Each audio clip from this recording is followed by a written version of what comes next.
Hello students, welcome to my YouTube channel AGP Sam academy. Student, ये part 3 video है। इस video में हम सेशन बुक एक्सरसाइज 1.1 के सवाल नंबर 2 से देखेंगे।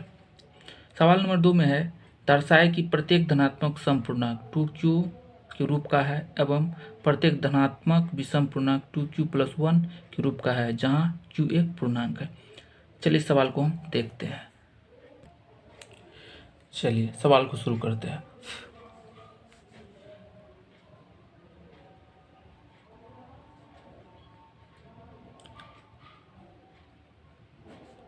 माना कि ए कोई धनात्मक पूर्णांक है।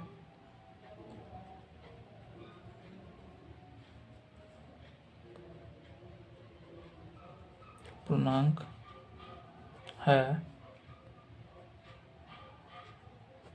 तथा b बराबर किस रूप में है, तो q के साथ क्या लगा हुआ है, 2 लगा है, तो b बराबर क्या मान लेंगे, 2 है। ये मान लिए। अब लिखेंगे चूंकि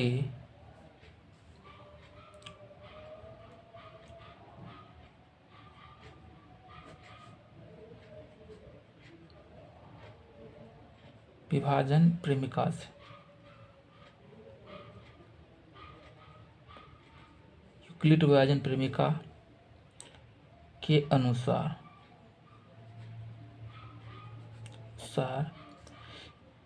ए को 2 से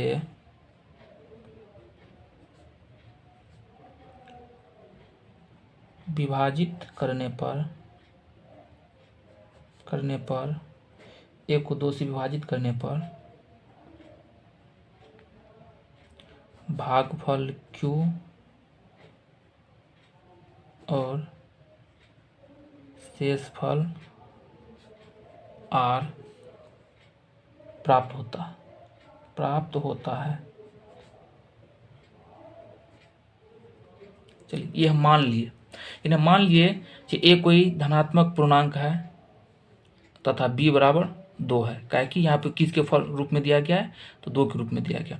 अब हम क्या करेंगे, इस a को 2 से विभाजित करेंगे। जब a को 2 से विभाजित करेंगे तो हमको भागफल q मिलेगा और शेषफल r मिलेगा। तो हम यूक्लिड विभाजन प्रेमिका जानते हैं, a बराबर क्या होता है, BQ प्लस r, जहाँ r जो होता है वो 0 से बड़ा या बराबर होता है और b से क्या होता है, छोटा होता है। ये यूक्लिड विभाजन प्रेमिका से होता है। अब यहाँ पर हम लिखेंगे a बराबर b का मान हमको कितना है, 2 है, b की जगह 2 रखेंगे। शेषफल मेरा भागफल कितना है, सॉरी q आया है, तो भागफल q और शेषफल r। तो यहाँ से भी अगर हम r का मान निकालेंगे तो 0 से 12 या बराबर होगा r, लेकिन b की जगह क्या है, 2 से क्या होगा, छोटा होगा। इससे हमको यह प्राप्त हुआ। अब यहाँ से हम क्या करेंगे, तो r का वैल्यू निकालेंगे। r का वैल्यू यहाँ पे क्या है, तो 0 से बड़ा भी है और बराबर भी है, लेकिन 2 से क्या है, छोटा है। तो यहाँ से r का संभव मान जो निकलेगा, संभव मान, यहाँ से r का जो संभव मान निकलेगा, तो देखिए 0 से बड़ा है और 0 के बराबर भी है, तो 0 भी होगा, 0 से बड़ा भी होगा और 2 से छोटा, तो 2 से छोटा एक ही होगा, यानी r का संभव 0 और 1 होगा। अभी r का मान 0 और 1 क्या करेंगे, इसमें हम पुट करेंगे।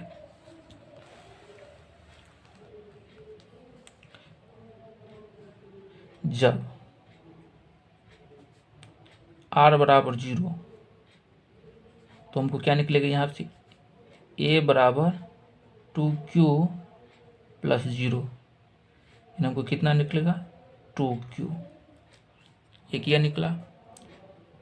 जब r का मान हम 1 लेंगे, इसमें r की जगह 1 पुट करेंगे, तो a बराबर क्या होगा, 2q प्लस 1, 2 निकल गया। यानी a का मान एक निकला 2q और एक मान निकलेगा 2q प्लस 1। तो हम इसको समीकरण 1 मान लेते, इसको समीकरण हम 2 मान लेते। अगर समीकरण 1 में देखते हैं तो यह 2q जो है एक सम संख्या का रूप है, यानी q का हम कुछ भी वैल्यू लेंगे तो इससे जो हमको वैल्यू प्राप्त होगा, कौन सा वैल्यू प्राप्त होगा, सम संख्या प्राप्त होगा।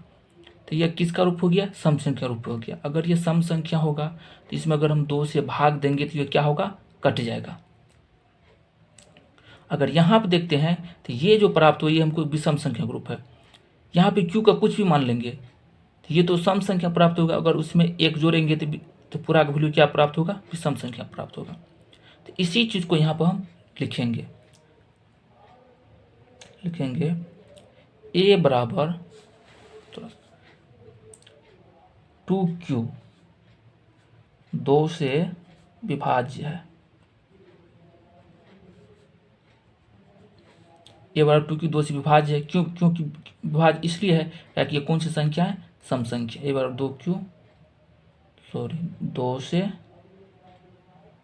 2 से क्या है? विभाज्य है। अगर 2 से विभाज्य है तो ये कौन सी संख्या होगा? सम संख्या होगा। a बराबर 2q 2 से विभाज्य है, इसलिए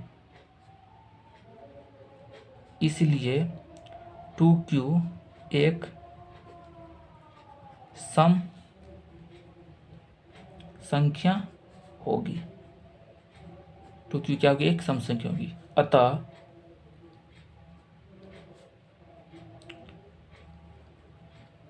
प्रत्येक धनात्मक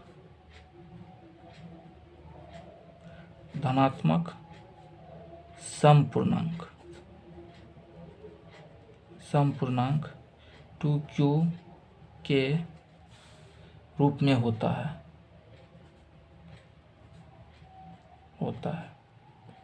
पहला यही क्वेश्चन था जो कोई समपूर्णांक 2q के रूप में होता है, तो एक हमको सिद्ध हो गया जो प्रत्येक धनात्मक समपूर्णांक किस रूप में होता है? 2q रूप में होता है। अब समीकरण हम 2 से देखते हैं।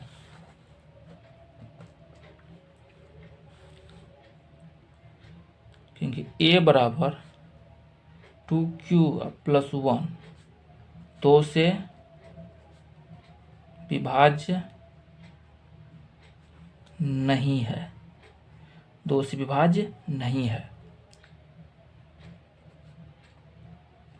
इसलिए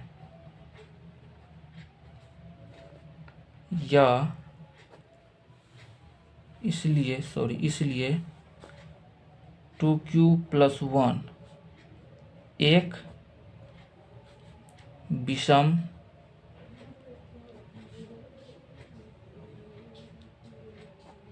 संख्या है। यानी 2q प्लस 1 एक विषम संख्या है। तो लिखेंगे अतः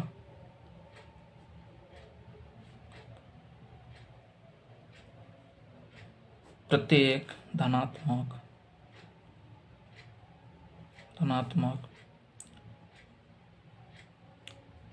विषम पूर्णांक 2q प्लस 1 के रूप में होता है। ये चीज हमको क्या करना था? सिद्ध करना था। ये चीज मेरा क्या हो गया? सिद्ध हो गया। चलिए अब हम देखते हैं इसका तीसरे नंबर सवाल। देखिए 3 नंबर सवाल है। दिखाई कि एक धनात्मक विषम पूर्णांक 4q प्लस 1 या 4q प्लस 3 के रूप का होता है जहां q एक पूर्णांक है। चलिए आप इस सवाल को देखते हैं।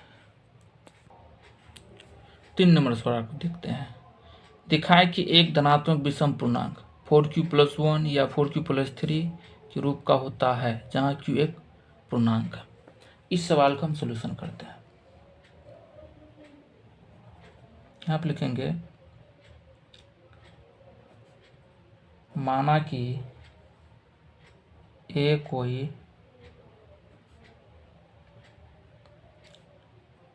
धनात्मक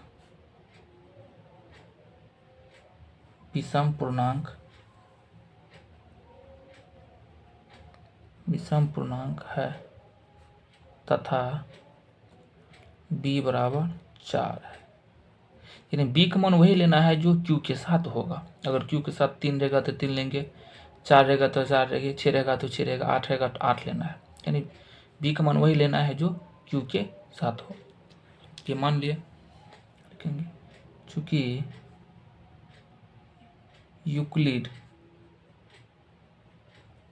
यूक्लिड विभाजन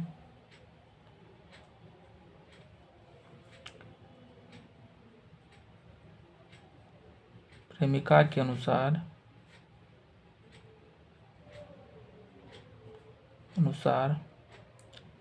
ए को 4 से विभाजित करने पर भागफल Q और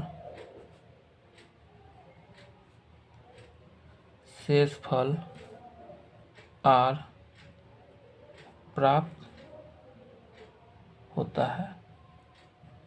तो यानी यूक्लिड रोहन प्रेमिका से होता ये है कि ए बराबर बी क्यू प्लस आर, जहाँ 0 से बड़ा या बराबर होगा आर, लेकिन बी से क्या होगा, हमेशा छोटा होगा। तो ए बराबर यहाँ पे क्या होगा, 4Q प्लस आर, 4 यानी आर का मान जो होगा 0 से बड़ा बराबर होगा, लेकिन 4 से क्या होगा, छोटा होगा। तो यहाँ से आर का संभव मान क्या से प्राप्त होगा, तो आर का जो मान होगा वह 0 से लेकर के 3 तक होगा, क्या कि आर का मान 4 से छोटा है, 4 का भी हो नहीं सकता है, इसलिए 4 से क्या होगा, छोटा, यानी 3 तक ही होगा। तो आर का संभव मान क्या सब होगा, 0 1 2 3, ये आर का संभव मान है। चलिए इसको आगे सॉल्व करते हैं।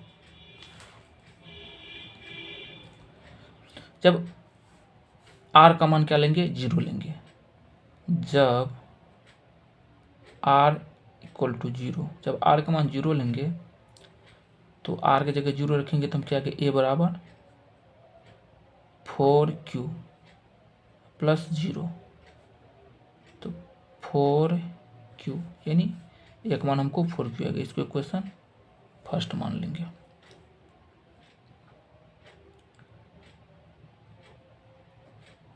जब r का मान 1 लेंगे तो a बराबर क्या आएगा, 4Q प्लस 1, इसको समीकरण 2 मान लेंगे। जब r का मान 2 लेंगे तो आएगा a बराबर 4Q प्लस 2, इसको समीकरण 3 मान लेंगे।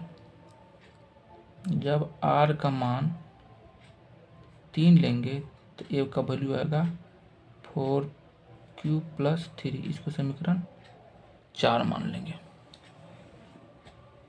अब यहाँ देखेंगे क्या, तो a को जो हम मान लिए क्या माने हैं, तो धनात्मक विषम पूर्णांक। a मेरा क्या है, कोई धनात्मक, आप दिखा देते हैं, a मेरा क्या है, a कोई धनात्मक विषम पूर्णांक, यानी a को हम विषम संख्या मान चुके हैं। अब यहाँ पे हम देखते हैं, यहाँ जो a होगा मेरा, ये क्या होगा, ये एक विषम संख्या होगा। लेकिन यहाँ पर अगर देखते हैं 4Q, तो ये 4Q एक सम संख्या ग्रुप है, यानी Q का कुछ भी वैल्यू अगर लेंगे तो इससे जो वैल्यू प्राप्त होगा वो हमको क्या प्राप्त होगा, सम संख्या प्राप्त होगा। तो यानी समीकरण 1 में देखते हैं LHS में विषम संख्या, RHS में सम संख्या, ये कभी संभव नहीं होगा, विषम संख्या कभी विषम संख्या के बराबर नहीं होता है। फिर उसी प्रकार अगर हम समीकरण 3 में देखते हैं तो इधर विषम संख्या है, इधर देखते हैं एक सम संख्या, यानी सम संख्या में सम संख्या को ऐड करेंगे तो सम संख्या होगा, यानी इधर विषम संख्या, इधर क्या आया, सम संख्या। तो ये भी कभी विषम संख्या सम संख्या के बराबर नहीं होगा। तो इन दोनों समीकरण 1 और 2 में LHS की एक तरफ विषम संख्या और समीकरण 1 में एक तरफ विषम संख्या, दूसरी तरफ सम संख्या है। उसी प्रकार 3 में एक तरफ विषम संख्या, दूसरी तरफ क्या है, सम संख्या है। इसी चीज को लिखेंगे समीकरण 1 में एक तरफ विषम संख्या है और दूसरी तरफ क्या है, सम संख्या है, जो कभी भी संभव नहीं है। अतः कोई भी धनात्मक विषम पूर्णांक जो होता है, या तो वो 4Q प्लस 1 के रूप में होगा या 4Q प्लस 3 के रूप में ही होगा, क्या कि ये इस मान को संतुष्ट करेगा। तो समीकरण 2 में देखेंगे तो ये भी विषम संख्या है, तो इधर भी कौन सी संख्या है, विषम संख्या है।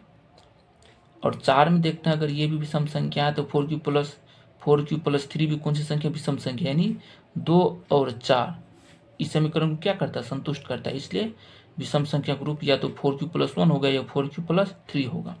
इसको हम भाषा में कैसे लिखेंगे वो चीज़ देखते हैं। लिखेंगे समीकरण 1 एवं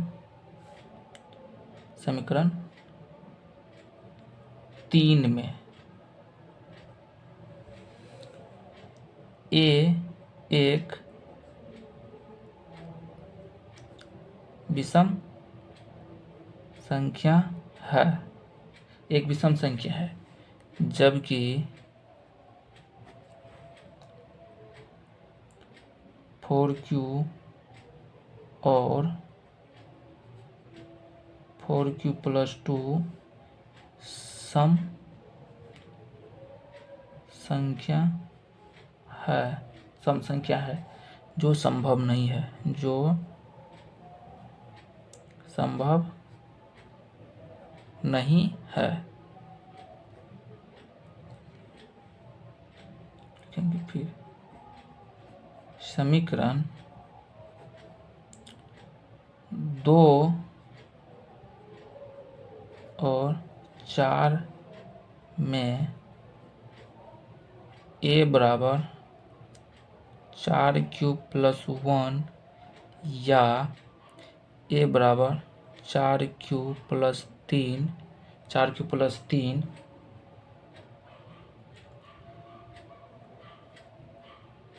विषम संख्या है, विषम संख्या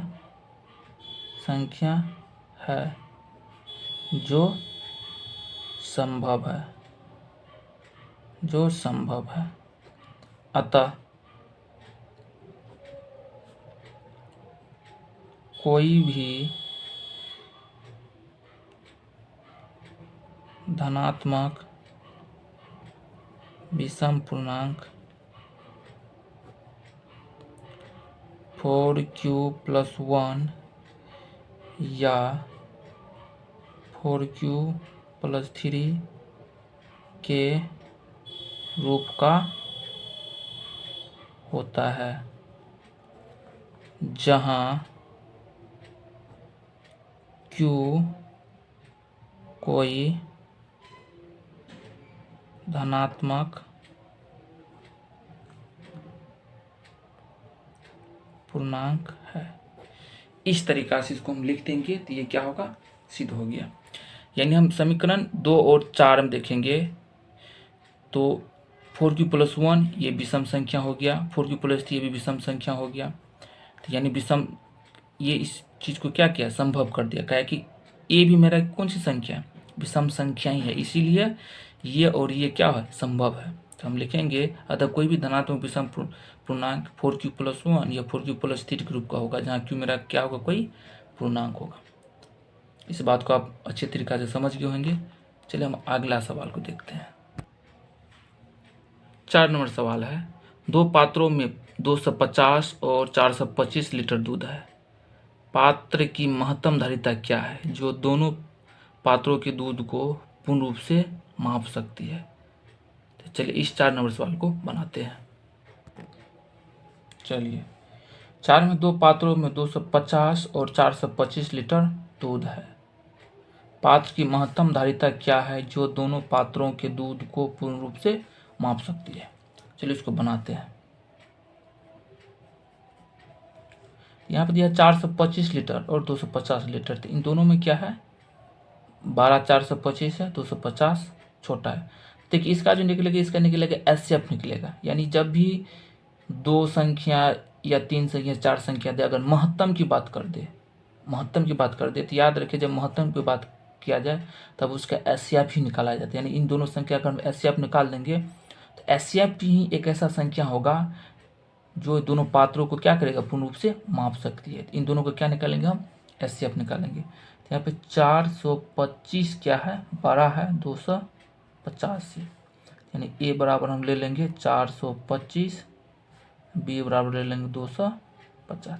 यहाँ पर हम लगाएंगे यूक्लिड विभाजन प्रेमिका। तो यूक्लिड विभाजन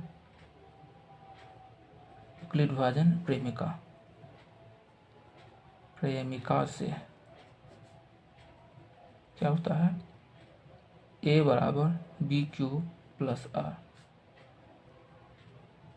इसका कोई ज़रूरत नहीं, सिर्फ इसका ज़रूरत है। तो यहाँ पे ए का वैल्यू हमको कितना है 425, ए का वैल्यू कितना है 425 है, अब बी का वैल्यू कितना है 250। अब यहाँ से हम क्या निकालेंगे, क्यू और आर निकालेंगे। तो हम 425 में 250 से भाग दे देंगे, तो 250 से अगर 425 में भाग देंगे तो कितना बार, एक बार लगेगा 250, हटाएंगे तो 5 आया, यहाँ पर 12 में से 5 गया 7, 1 यानी कितना आया, क्यू का मान हमको कितना आया 1 + 175। फिर देखेंगे शेषफल यहाँ पर 0 नहीं हुआ, तो फिर क्या करेंगे, इस शेषफल से इस भाजक में भाग देंगे। तो 250 175 गुना, अब फिर क्या करेंगे 250 में 175 से भाग देंगे, 175 250, कितना बार लगेगा यहाँ पर भी एक ही मरतबा लगेगा, तो 175 घटाएंगे, यहाँ पर कितना आएगा 10 में से 5 गया 5, 14 में 7 गया था 7, कट गया 75, तो 1 + 75। फिर मेरा शेषफल 0 नहीं हुआ, तो फिर इससे इसमें हम क्या देंगे, भाग देंगे।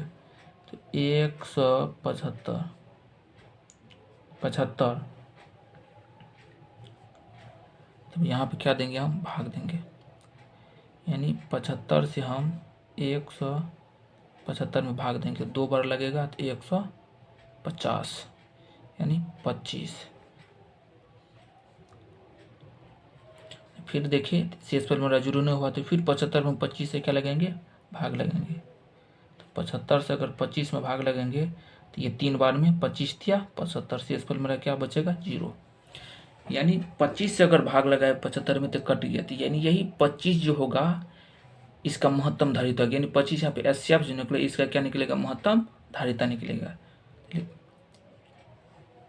यहाँ पे लिखेंगे एचसीएफ मेरा कितना आया 25। तो बर्तन की दोनों पात्रों के दूध को पूर्ण रूप से माप सकती है, तो उसके लिए महत्तम धारिता क्या है, तो महत्तम धारिता कितना आएगा मेरा 25 लीटर, कितना 25 लीटर, यही है महत्तम धारिता, तम धारिता, यही मेरा क्या होगा, आंसर होगा। चलिए हम अगला सवाल को देखते हैं। 5 नंबर में है, एक आयताकार सतह की लंबाई 40 से 61 मीटर एवं चौड़ाई 33 से 18 मीटर है। इसके संपूर्ण क्षेत्र पर वर्गाकार टाइल्स बिछाना यानी लगाना है। इस टाइल्स की लंबाई ज्ञात करें। चलिए इस सवाल को बनाते हैं। 5 नंबर सवाल है, एक आयताकार सतह की लंबाई 40-61 मीटर एवं चौड़ाई 33-18 मीटर है। इसके संपूर्ण क्षेत्र पर वर्गाकार टाइल्स लगाना है। इस टाइल्स की लंबाई क्या होगा, तो देखिए, तो वर्गाकार क्षेत्रफल है, आयताकार क्या है,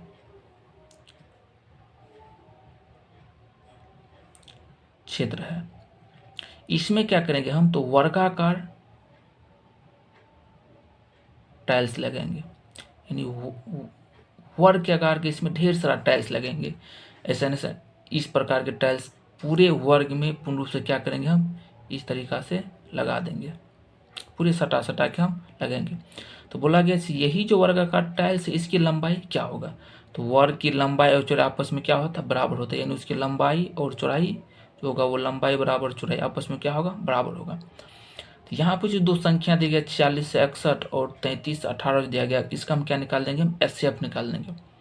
एचसीएफ जो निकाल देंगे तो यही एचसीएफ क्या हो जाएगा मेरा, इस वर्गाकार क्षेत्र का क्या हो जाएगा, ये जो वर्गाकार टाइल्स है इसका क्या हो जाएगा, लंबाई हो जाएगा।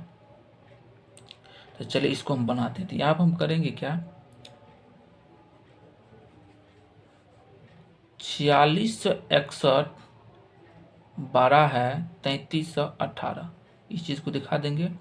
मान लेंगे ए बराबर 40 से 61 और बी बराबर 33 से 18। अब यहाँ पर हम लगा देंगे यूक्लिड विभाजन प्रेमिका, तो यूक्लिड विभाजन प्रेमिका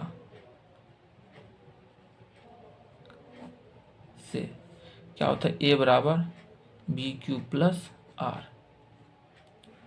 तो अब यहीं पे क्या करेंगे, यूक्लिडियन प्रेमिका से इसके एचसीएफ निकालेंगे। वही जो एचसीएफ होगा ये वर्गाकार टाइल्स की क्या होगा, लंबाई होगा। ए बराबर बी क्यू प्लस आर। तो ए का मान हमको 4661, अब बी का मान है 3318। अब 4061 में 3318 से भाग देंगे तो हमको क्यू और आर मिलेगा। तो यहाँ पर हम भाग देते हैं 3318 4061, ये एक बार लगेगा 3318, 11 में से 8 गया 3, 5 में से 4,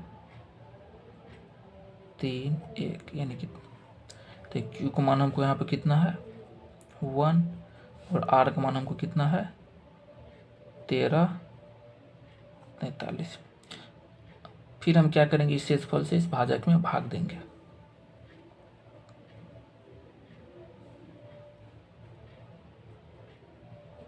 फिर हमको यहाँ पे क्यू और आर चाहिए, तो इस 33 से 18 में 13 से 43 से भाग देंगे।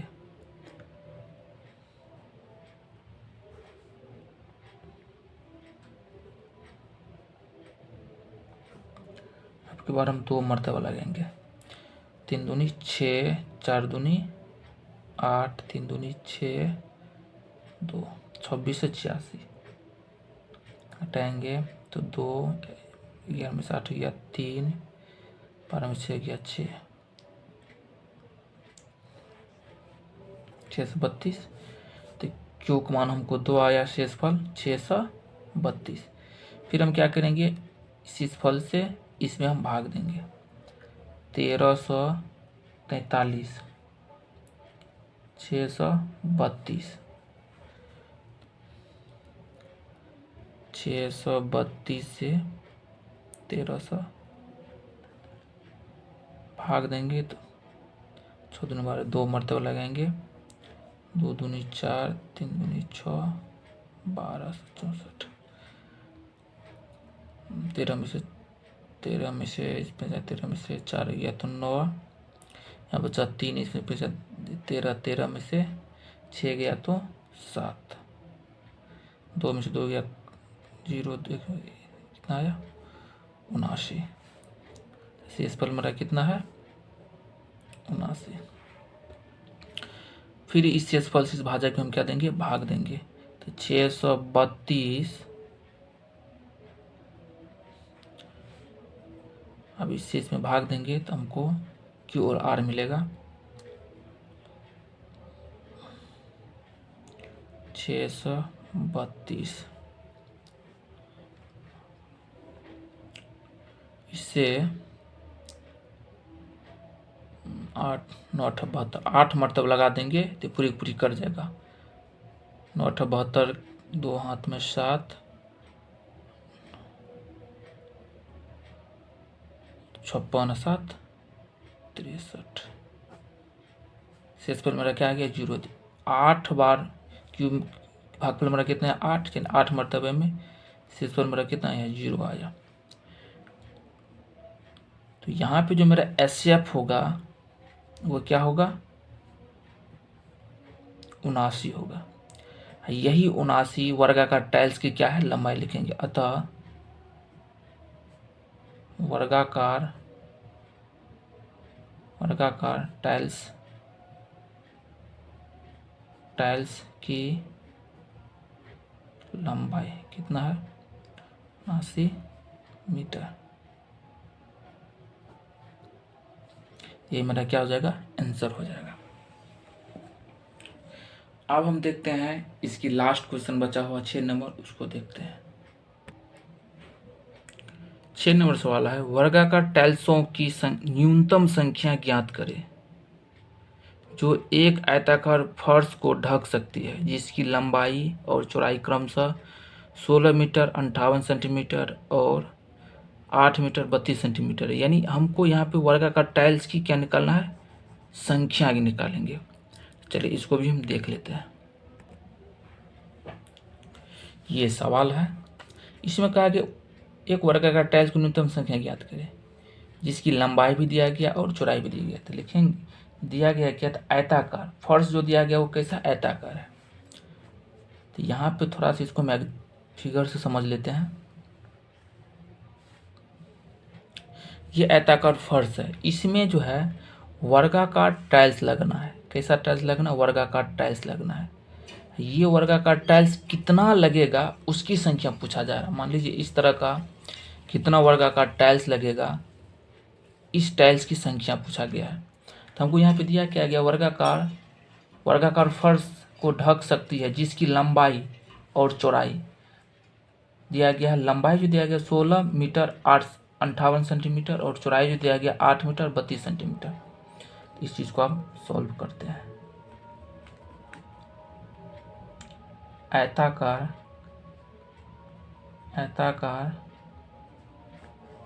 फर्श की लंबाई कितना है, 16 मीटर 58 सेंटीमीटर। ये मीटर में, ये सेंटीमीटर में। तो 16 मीटर को अगर हम सेंटीमीटर में बदलेंगे तो ये कितना हो जाएगा, 1600 अब प्लस 58 से टोटल कितना हो जाएगा, 1658 सेंटीमीटर। आयताकार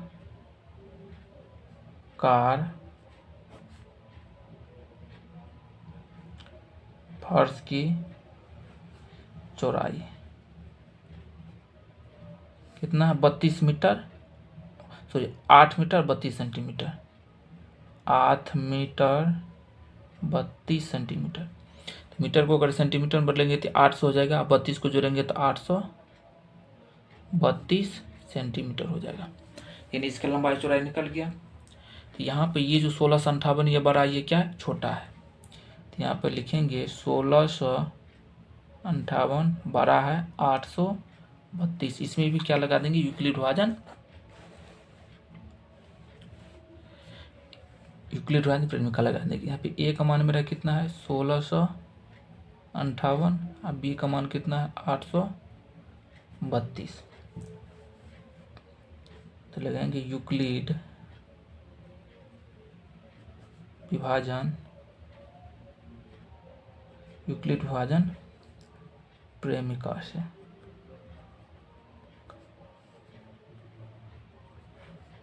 ए बराबर बी क्यू प्लस आर। एक मान कितना हमको, 1658, बी कितना है 832। हमको अब क्या चाहिए, क्यू और आर। क्यू और आर निकालने के लिए हम 1658 832 से भाग देंगे। तो यहाँ पे थोड़ा साइड में हम रफ करते हैं, 832 1658 इसे अगर भाग देंगे हम तो कितना और लग जाएगा, एक बार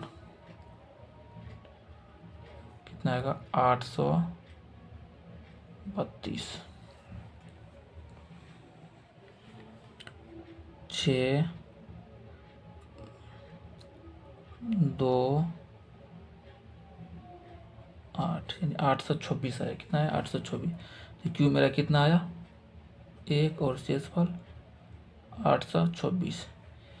फिर इस शेषफल इस भाजक में हम भाग देंगे। 832 में 8 से 26 हम भाग देंगे, साइड में भाग दे देते हैं। 826 832 एक बार आएगा 826। 12 में 6 गया 6, 2 में 2 गया 0, 8 में 60 गया 0। तो यहाँ पे शेषफल हमको भागफल कितना आया, 1 और शेषफल 6। फिर इस भाजक में 6 से हम क्या देंगे, हम भाग देंगे। तो 826 साइड में हम भाग दे देते हैं। 6 से हम 826 में भाग देंगे। 6 का 6, 2 आया, ये 2, 6 तिया 18, यहाँ पे 4, ये 6 का 7 छक 42, कितना आया? 4 आया। यहाँ पे क्यू मेरा कितना है? 137 आया। तो 137 अब प्लस शेषफल कितना आया? 4 आया। शेषफल कितना आया? 4 आया। फिर क्या करेंगे? इस 6 में 4 से भाग देंगे। तो 6 में अगर हम 4 से भाग देंगे तो एक बार लगेगा और शेषफल हमको कितना बचेगा? 2। फिर इस 4 में हम 2 से भाग देंगे। तो 4 में अगर हम 2 से भाग देंगे तो 2 बार आएगा, 2 दूनी 4, शेषफल क्या आया? 0। तो यहाँ पर देखते हैं जो 2 से पूर्ण रूप से कट गया, शेषफल मेरा क्या आ गया? 0 आ गया। तो यही 2 क्या होगा? एचसीएफ होगा। यही वर्गाकार, यही वर्ग की क्या हो जाएगा? भुजा, यानी वर्गाकार टाइल्स का ये क्या हो जाएगा? इसका यह भुजा हो जाएगा। तो लिखेंगे वर्ग की भुजा 2 सेंटीमीटर। अब इसमें कहा गया है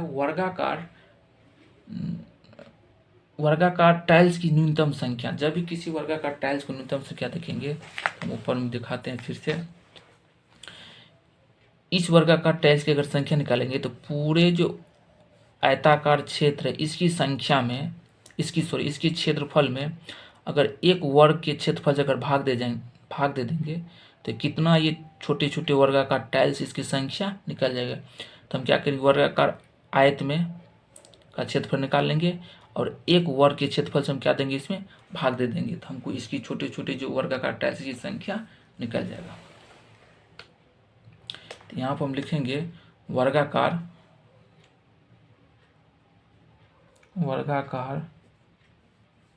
टाइल्स की संख्या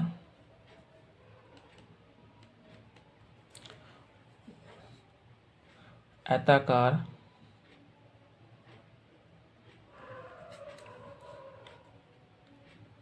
फर्श का